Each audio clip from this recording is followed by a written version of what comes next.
لله نحمده ونستعينه ونستغفره ونؤمن به ونتوكل عليه ونعوذ بالله من شرور أنفسنا ومن سيئات أعمالنا من يهده الله فلا مضل له ومن يضلله فلا هادي له ونشهد أن لا إله إلا الله وحده لا شريك له ونشهد أن سيدنا ومولانا محمدا عبده ورسوله صلى الله تعالى عليه وعلى آله وأصحابه أجمعين أما بعد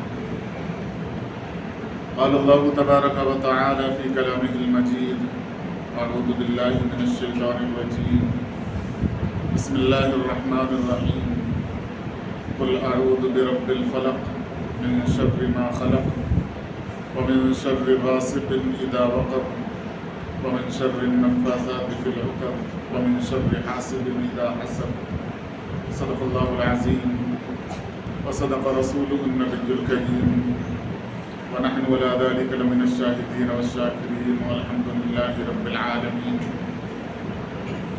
رب اشرح لي صدري ويسر لي أمري واحلل عقدة من لساني يفقهوا قولي آمين برحمتك يا أرحم الراحمين والحمد لله رب العالمين. حضرات سامعین، اللہ جل شانہ کا لاکھ شکر و احسان کہ اللہ جل شانہ نے ہمیں ایمان کی دولت سے نوازا اور جناب رسول کریم صلی اللہ علیہ وسلم کی امت کے اندر پیدا فرمایا، اور نبی کریم صلی اللہ علیہ وسلم کا لاکھ شکر و احسان کہ آپ صلی اللہ علیہ وسلم نے دین کی باتوں کو ہم تک پہنچایا۔ قرآن کریم کی ایک مکمل سورت سورہ فلق خطبے کے درمیان تلاوت کی گئی ہے۔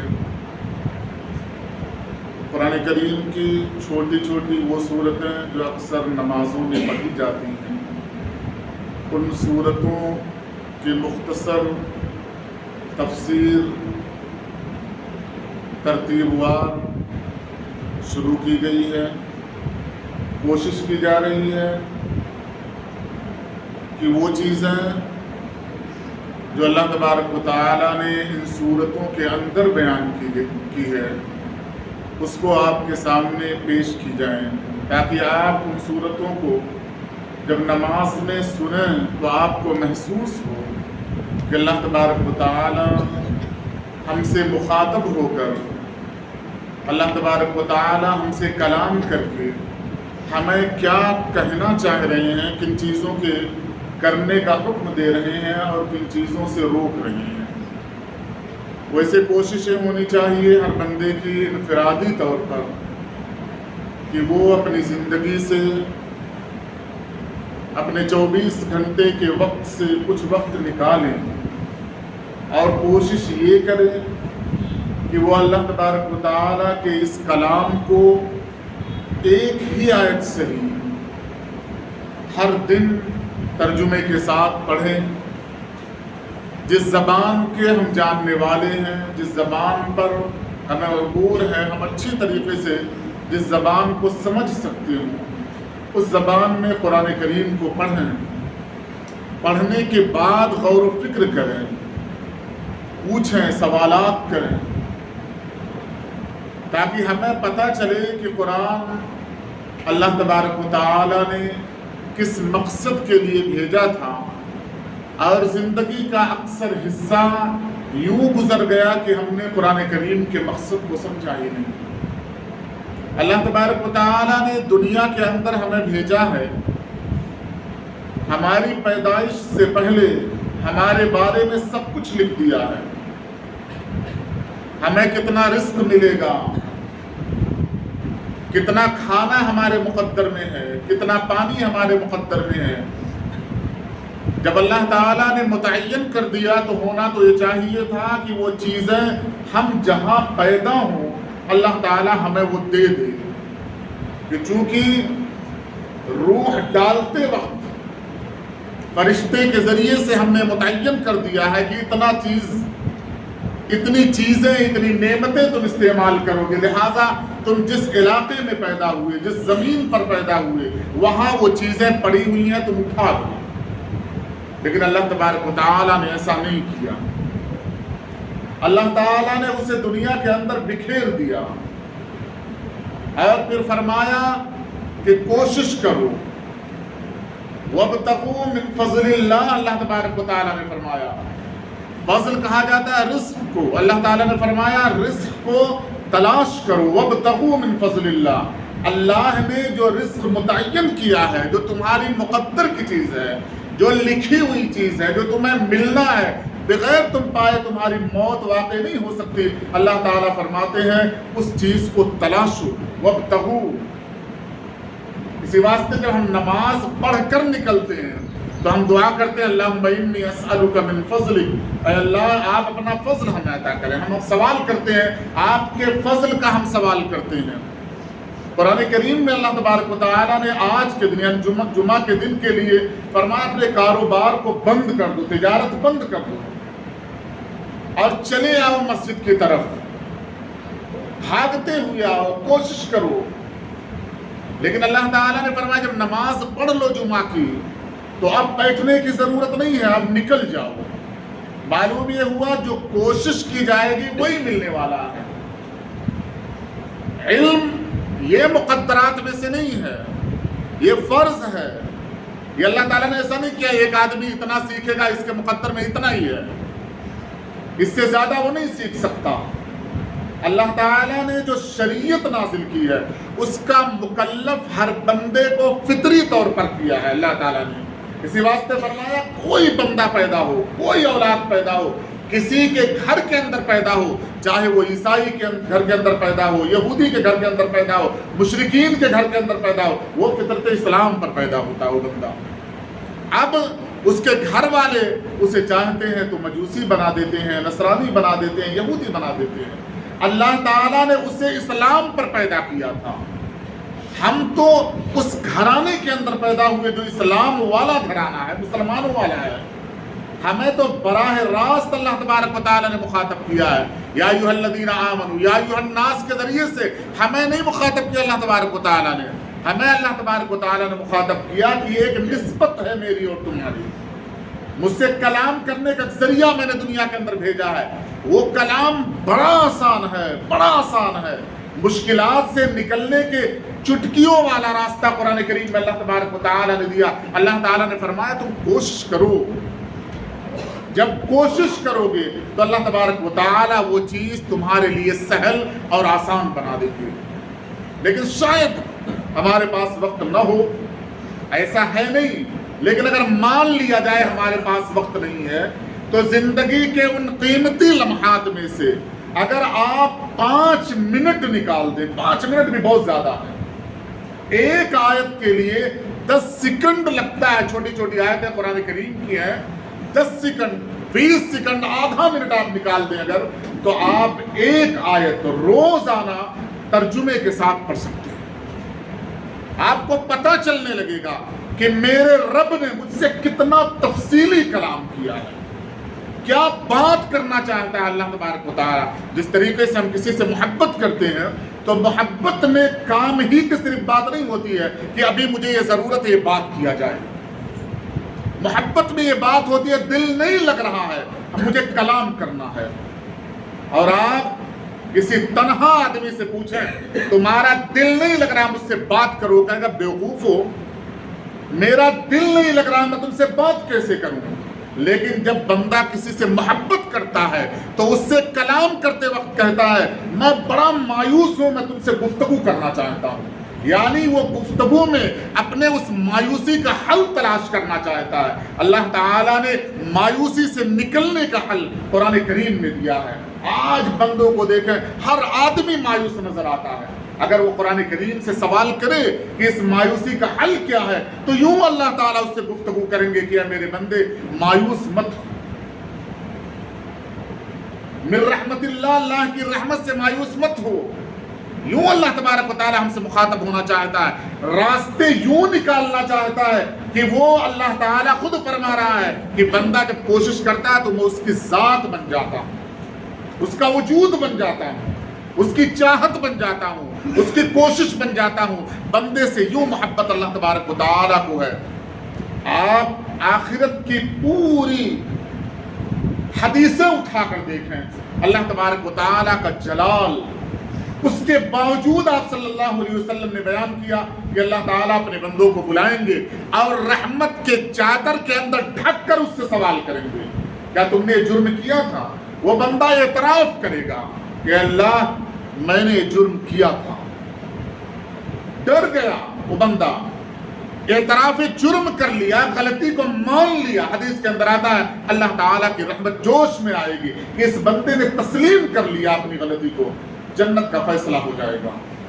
جو بندہ اپنی غلطی کو تسلیم نہیں کرے گا تب اللہ تبارک و تعالیٰ منہ پر مہر ماریں گے اور جسم کے سارے اعضاء گواہی دیں گے کہ یہ اس بندے نے اے اللہ آپ کی نافرمانی کیا تھا۔ یوں فیصلہ اللہ تبارک و تعالیٰ سزا کا دیں گے، جہنم کا دیں گے۔ لیکن اللہ تعالیٰ کی ذات کے مطالعے سے، اللہ کے کلام کے مطالعے سے، قرآن کریم اور احادیث کے مطالعے کا جو خلاصہ علماء کرام نے لکھا ہے وہ یہ لکھا ہے کہ اللہ عذاب کے لیے اپنے بندوں کو اللہ تعالیٰ نے نہیں پیدا کیا، اللہ تعالیٰ سزا دینے کے لیے اللہ تعالیٰ نے اپنے بندوں کو نہیں پیدا کیا، اللہ کامیاب کرنے کے لیے اپنے بندوں کو پیدا کیا۔ ہم تو ان بندوں میں شامل ہیں کہ ہم نے ہمیشہ اللہ تبارک و تعالیٰ کی وحدانیت، اللہ تعالیٰ کی بڑائی، اللہ تعالیٰ کی بزرگی بیان کی ہے، لیکن اللہ کو پہچانتے نہیں ہیں۔ پہچاننے کا وہ سلسلہ قرآن کریم کی شکل میں اللہ تبارک و تعالیٰ نے دیا ہے۔ کوشش کریں اپنی اولاد کے لیے بھی، اپنے لیے بھی، اپنے اہل و عیال کے لیے بھی اچھا وقت تلاش کریں سونے سے پہلے کا، تاکہ ہر بندہ فارغ ہو۔ آپ قرآن کریم کی تلاوت کی کوشش کریں، گھر کے اندر کوشش کریں، چھوٹی اولاد، بڑی اولاد، بچے بچیاں، ماں باپ، بیویاں بیوی، جو بھی آپ کے گھر کے اندر موجود ہیں ان کے سامنے کم سے کم ایک آیت معمول بنائے قرآن کریم کی تلاوت کریں، پھر قرآن کریم کی اس آیت کا ترجمہ اور ایک تشریح بہت ہی مختصر انداز میں پیش کر کے پھر سونے کی تیاری کریں۔ یوں اللہ تبارک و تعالیٰ پوری رات عبادت کے اندر شامل کریں گے، لکھ دیں گے۔ اگر موت آ گئی تو اللہ تبارک و تعالیٰ قرآن کریم کی تلاوت اور فہم قرآن میں شامل ہونے والے بندوں میں ہمارا نام بھی ہوگا۔ تو یہ کوشش کر لیں، انشاءاللہ بہت جلد آپ دیکھیں گے کہ آپ کی زندگی کے اندر کیا تبدیلی آتی ہے۔ اور یہ سلسلہ وار جو بیان چل رہا ہے، میری درخواست ہے کہ آپ قرآن کریم کی ان آیتوں، ان سورتوں کی تلاوت خود بھی کر کے آئیں، ترجمہ دیکھ کے آئیں، تشریح دیکھ کے آئیں۔ اگر آپ کو کوئی چیز سمجھ میں نہ آئے یا اختلاف ہو آپ کو تو ایک پرچی پر سوال لکھیں یا مجھ سے براہ راست ملاقات کریں، اپنے نظریات، اپنے خیالات کے بارے میں بتائیں کہ ان چیزوں کو بھی بیان کرنا چاہیے تھا۔ میں کوشش کروں گا کہ وہ چیزیں بیان ہوں تاکہ ہمیں سمجھ میں آئے کہ اللہ تبارک و تعالی ہم سے کیا مخاطب ہو رہے ہیں۔ قرآن کریم کی جو سورت کی تلاوت میں نے کی ہے وہ سورت ہے اللہ تبارک و تعالی کی پناہ چاہنے کی۔ اللہ تعالیٰ نے مخلوقات سے کیسے بچا جائے، کیسے پناہ حاصل کیا جائے، سورہ فلق اور سورہ ناس جوڑے کی صورتیں ہیں، اللہ تبارک و تعالیٰ نے یہ نازل کی ہے۔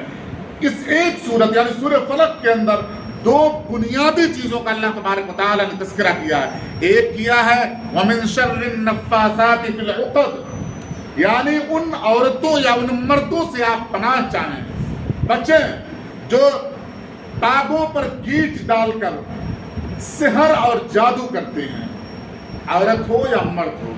اور دوسری بنیادی چیز اللہ تبارک و تعالیٰ نے بیان کی وَمِن شَرِّ حَاسِدٍ إِذَا حَسَدَ۔ پہلے اللہ تعالیٰ نے اپنی خلقت کا تذکرہ کیا، اپنی طاقت کا تذکرہ کیا، پھر دو چیزوں سے بچنے کا تذکرہ کیا اور اللہ تعالیٰ نے فرمایا دعا کرو، تم پناہ مانگو۔ پناہ مانگنا کس سے؟ اللہ تعالیٰ نے فرمایا شیطان مردود سے۔ مخلوق میں یہ ایسی مخلوق ہے جس نے اللہ تعالیٰ سے طاقت طلب کی ہے کہ میں قیامت کے دن تک آپ کے بندوں کو بہکانا چاہتا ہوں، جس سے بندہ نہ بچ پائے، اس کے پاس اتنی طاقت نہ ہو، اس سے پناہ چاہی جاتی ہے اللہ کی کہ اللہ آپ اپنے پناہ میں ان چیزوں سے رکھیں۔ تو سحر اور جادو، میں نے بتایا تھا گزشتہ جمعہ کہ اللہ کے نبی صلی اللہ علیہ وسلم پر لبید ایک یہودی ہے، اس کی 2 بیٹیاں، ان بیٹیوں نے آپ صلی اللہ علیہ وسلم کے اوپر جادو کیا تھا۔ مختصراً روایت امام مسلم، امام بخاری نے نقل کی ہے، اور دیگر کتابوں کے اندر تفصیلی روایات ہیں۔ حضرت عائشہ صدیقہ رضی اللہ تعالیٰ عنہا راویہ ہیں، فرماتی ہیں آپ صلی اللہ علیہ وسلم نے مجھے بتایا کہ یوں جو معاملہ ہمارے ساتھ ہو رہا تھا، کہ کچھ چیزیں ہوتی تھی، میں سمجھتا تھا میں نے کیا، در حقیقت میں وہ نہیں کیا ہوتا تھا، یعنی بندوں کے معاملات میں، اور ایسا محسوس ہوتا تھا مجھے جکڑ لیا گیا ہے۔ لیکن رات میں خواب کے اندر مجھے بتایا گیا ہے کہ ایک شخص نے جادو کیا ہے اور گیٹ مار کر جادو کیا ہے، اور اس نے فلاں کنویں کے اندر اس چیز کو دبا کر رکھا ہے۔ حضرت علی رضی اللہ تعالیٰ عنہ اور کچھ صحابہ کو آپ صلی اللہ علیہ وسلم نے بھیجا کہ اس تاگے کو، اس دھاگے کو اس کنویں سے نکالا جائے۔ حدیث کے اندر آتا ہے کہ نکال رہے تھے، آپ صلی اللہ علیہ وسلم خود پہنچ گئے، اور آپ نے اپنے ہاتھ میں اس چیز کو لیا، اور قرآن کریم کی ان دونوں سورتوں کی تلاوت کرتے کرتے ایک ایک آیت پر ایک ایک گیٹ کو کھولتے جاتے تھے۔ 11 گیٹ تھی، 11 آیتوں کی تلاوت کی۔ آپ نے تصور ظاہر کیا، کیسا محسوس ہو رہا تھا کہ مجھے باندھا گیا تھا، جکڑا گیا تھا، میں آزاد ہو گیا۔ ایک چیز مفسرین نے لکھا ہے کہ دراصل محسوس لوگوں کو ہوتا ہے، چلتے پھرتے کوئی چیز ان کے پیر کے نیچے پڑ گئی یا اسے کراس کر لیا، وہ محسوس کرتے ہیں اس کی وجہ سے اثر ہو گیا ہوگا، ایسا نہیں۔ ورنہ اگر کسی چیز سے اثر ہوتا تو آپ صلی اللہ علیہ وسلم نے تاگا خود لیا تھا اور اس کی گیٹ کو کھولا تھا۔ اگر پکڑنے کی وجہ سے اثر ہوتا تو اثر زائل نہیں ہوتا بلکہ اثر زیادہ ہو جاتا۔ کسی چیز سے اثر، سحر کا جو اثر ہوتا ہے، جادو کا، علماء کرام نے لکھا ہے جب تک وہ بدن سے مس نہ ہو، کسی چیز سے کیا جائے اور بدن سے مس نہ ہو، سحر کا اثر نہیں ہوتا، جادو کا اثر نہیں ہوتا۔ جادو کی حقیقت کیا ہے؟ ایک روایت ملتی ہے، امام حاکم نے مستدرک کے اندر نقل کی ہے۔ ایک عورت حضرت عائشہ صدیقہ رضی اللہ تعالیٰ عنہا کے پاس آئی، اور اس عورت نے آ کر حضرت عائشہ صدیقہ رضی اللہ تعالیٰ عنہا سے ملاقات کیا اور رونے لگی۔ سوال کیا کیا آپ صلی اللہ علیہ وسلم سے میری ملاقات ہو سکتی ہے؟ بتایا گیا کہ آپ صلی اللہ علیہ وسلم دنیا سے پردہ فرما گئے۔ اس نے رونا شروع کر دیا۔ حضرت عائشہ صدیقہ رضی اللہ تعالیٰ عنہ نے پوچھا کیا بات ہے؟ تو اس نے ایک واقعہ سنایا۔ امام حاکم نے اس روایت کو مستدرک کے اندر نقل کرنے کے بعد فرمایا یہ حدیث صحیح ہے۔ ایک روایت صرف ہے، اب اس کا جو بھی درجہ ہو انہوں نے بیان کیا۔ اس عورت نے بتایا کہ ایک بوڑھی عورت میرے پاس آئی۔ پوری روایت کا خلاصہ، میرے شوہر غائب ہو گئے تھے، وہ عورت آئی اور اس نے مجھ سے رات کے اندر پوچھا اندھیرے میں کہ تم پریشان ہو؟ اس عورت نے کہا ہاں پریشان ہوں۔ کہا پریشانی کا حل چاہتی ہوں؟ کہا ہاں۔ کہا میں کل رات میں آؤں گی، میرے ساتھ چلنا۔ حدیث کے اندر آتا ہے، اسی روایت کے اندر وہ عورت کتے لے کر آئی، 2 کتے۔ ایک پر وہ عورت بیٹھی نوجوان جس کے شوہر غائب ہو گئے تھے، اور بڑھیا خود اس ایک کتے کے اوپر بیٹھی، اور دونوں چلے شہر بابل تک۔ وہاں جا کر اس عورت نے کتوں کو روکا، 2 آدمیوں کو لٹکا ہوا دیکھا۔ ان دونوں آدمیوں نے اس عورت کو دیکھتے ہی ہوئے کہا تم واپس چلی جاؤ، کفر مت اختیار کرو، تم واپس چلی جاؤ۔ اس نے کہا نہیں، میں سحر سیکھنا چاہتی ہوں، جادو سیکھنا چاہتی ہوں۔ آپ اندازہ لگائیں جادو ہے کیا چیز، اسی روایت سے پتہ چلتا ہے۔ انہوں نے کہا مت سیکھو۔ اس نے کہا نہیں میں سیکھوں گی۔ انہوں نے کہا کہ جاؤ، تنور جل رہا ہے، اس تنور کے اندر پیشاب کر دو۔ حدیث کے اندر آتا وہ عورت گئی، تندور کے اندر جھانکا، اسے کچھ محسوس ہوا، وہ ڈر کر واپس چلی آئی۔ لٹکے ہوئے دونوں شخص نے پوچھا کیا تم نے پیشاب کر دیا؟ اس نے کہا ہاں۔ کسی چیز کو دیکھا؟ کہا نہیں۔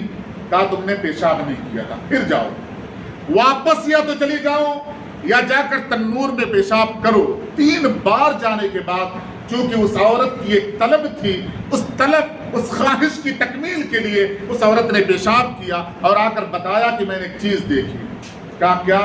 کہا ایک مخلوق میرے جسم سے نکلی اور آسمان کی طرف چلی گئی. اس لٹکے ہوئے شخص نے کہا یہ تمہارا ایمان تھا جو چلا گیا, یہ تمہارا ایمان تھا, تم سحر سیکھنا چاہ رہی تھی, تم نے نیت کیا, ایک پہلا عمل ابھی تمہارا ہے, یعنی تم جادو کے سیکھنے کے لیے تم نے ایک عمل ابھی شروع کیا ہے کہ تم نے ایک جادوگر کے کہنے کی بنیاد پر صرف ایک عمل کیا, پیشاب کیا, تمہارا ایمان تمہارے جسم سے نکل کر چلا گیا, یعنی تم مومن نہیں ہو. اس نے واقعہ بیان کیا. حضرت عائشہ صدیقہ رضی اللہ تعالی عنہا نے پوچھا کیا اس کا کچھ اثر ہوا؟ اس نے کہا ہاں ہوا. کہا کیا؟ کہا گندم لاؤ. گندم لیا, اس کو زمین میں ڈالا اور زمین سے کہا کہ اگ جا. حدیث کے اندر مستدرک میں لکھا ہوا, حدیث کے اندر آتا ہے اس عورت نے کہا اگ جا, وہ اگ گیا. اس نے کہا کٹ جا, وہ کٹ گیا. اس نے کہا آٹا بن جا, آٹا بن گیا. اور اس عورت نے کہا حضرت عائشہ صدیقہ رضی اللہ تعالی عنہا سے یہی عمل میں کرتی ہوں, اس کے علاوہ میں نے کچھ نہیں کیا, لیکن ایمان چلا گیا, ابھی کچھ کیا نہیں ہے. جادو کے ایک عمل کی بنیاد پر ایمان ضائع ہو گیا. یوں آپ پورے حیدرآباد کا نظارہ دیکھیں, کسی ایک شخص کے پاس چلے جائیں, ایک عامل کے پاس, آپ اپنا نام جا کر بتائیں, وہ کہے گا آپ کو سحر ہو گیا, وہ کہے گا آپ کو سحر ہو گیا, جادو ہو گیا. جادو کا کاٹ کیا ہے میرے پاس ہو گیا. اور یوں آپ کو الو بنائے گا, آپ کے پیسے وصول کر لے گا. نہ جادو اتنا جلدی اثر کرتا ہے, نہ آپ کو پتہ چل سکتا ہے.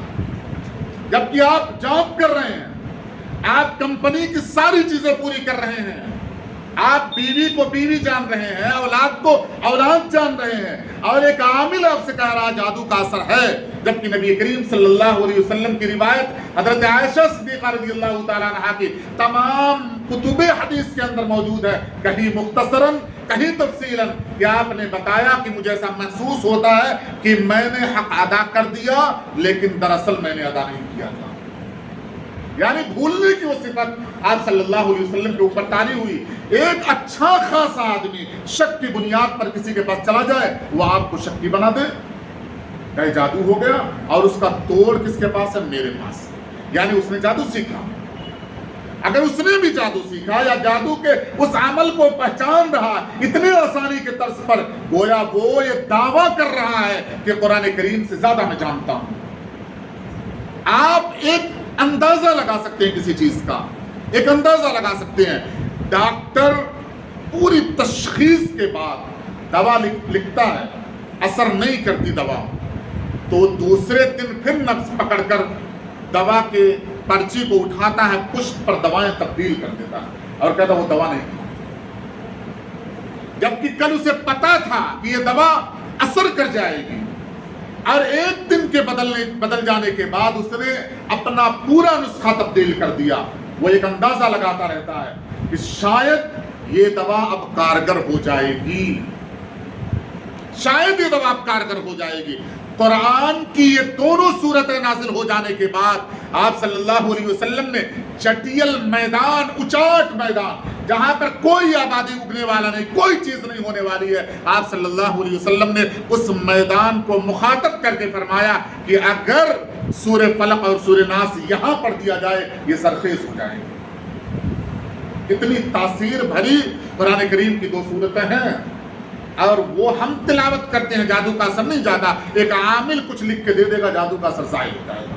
وہ کیا لکھتا ہے آپ کو نہیں پتا. قرآن کریم سے رشتہ نہ ہونے کی بنیاد پر, ٹوٹ جانے کی بنیاد پر یہ سارے خرافات اور شکوک و شبہات ہمارے دلوں کے اندر پیدا ہو گئے ہیں. ایمان یقین کا مقام لے کر آتا ہے. آپ قرآن کریم کا مطالعہ ضرور ضرور کریں. تو سحر حضرت عائشہ صدیقہ رضی اللہ تعالیٰ عنہا کی اس روایت سے پتہ چلتا ہے, جس نے سیکھا تشخیص کرنے کا, جس کے پاس مادہ آیا, اگر وہ ان تمام مراحل سے گزر کر شیطان کی پوجا کر کے یا روحوں کو وہ سچ جان کر ان سے مدد طلب کر کے, شیاطین سے مدد طلب کر کے اگر وہ عامل بن جاتا ہے, تو آپ یقین جانیں وہ آپ کے سامنے پڑھا لکھا ہوگا, لیکن قرآن کی روح سے, احادیث کی روح سے وہ چلتا پھرتا مشرک کافر ہوگا. آپ قرآن کریم سے تشخیص کریں قرآن کریم دیکھیں, قرآن کریم کا مطالعہ کریں, اسے پڑھنے کی کوشش کریں. سورہ فاتحہ کو آیات الشفا کہا, سورۃ الشفا کہا. اتنی بہترین چیزیں قرآن کریم میں اللہ تبارک و تعالیٰ نے نازل کی. دوسری چیز فرمائی حسد. میں نے گزشتہ جمعہ تھوڑا سا بتایا تھا حسد کسے کہا جاتا ہے. حسد وہ بیماری ہے, برائی نہیں, وہ روگ, وہ بیماری ہے جو دنیا کے اندر سب سے پہلے وجود میں آئی, اور آسمان کے اوپر بھی سب سے پہلے اسی کا وجود ہوا, برائی میں. آسمانوں میں برائیوں کا جو وجود آیا, وجود عمل میں آیا, اس میں حسد سر فہرست بیماری اور وبا ہے. اور دنیا کے اندر بھی سب سے پہلی برائی جو دنیا کے اندر میں وجود میں آئی وہ ہے حسد. سب سے پہلے آدم علیہ السلام کو اللہ تعالیٰ نے پیدا کیا, شیطان نے دیکھا وہ جسم و جثے کو حسد کرنے لگا, اور اللہ تبارک و تعالیٰ نے جب کہا سجدہ کرو تو اس نے کہا خلقتنی من نار وخلقتہ من طین. یہ ہے حسد کی تعریف. بندہ یہ کہ میں اور یہ, یعنی اپنے سے جسے کمتر سمجھا گیا, یہ حسد ہے. اور جسے بندہ کمتر سمجھتا ہے اس کا نقصان سر فہرست اس کے اوپر ہوتا ہے. سب سے پہلے جو ہوتا ہے اس کا نقصان ہو جائے. آدم علیہ السلام کو اللہ تعالیٰ, ابلیس نے دیکھا, کہا خلقتنی من نار, مجھے آپ نے آگ سے پیدا کیا ہے, مجھے, وخلقتہ من طین, اسے آپ نے مٹی سے پیدا کیا, اس کا میں سجدہ کروں؟ انکار کر دیا.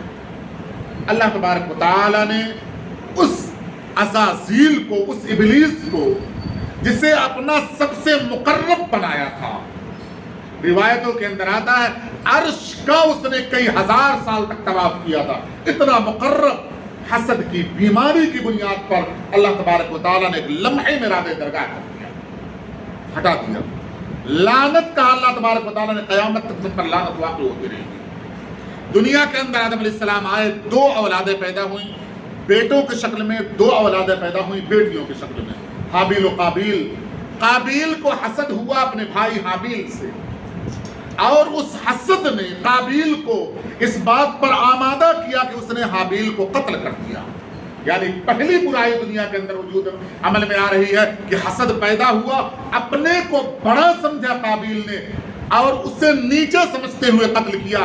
دنیا کے اندر سب سے پہلی برائی, اور عرش پر, آسمان پر سب سے پہلی برائی حسد کی بنیاد پر پیدا ہو رہی ہے.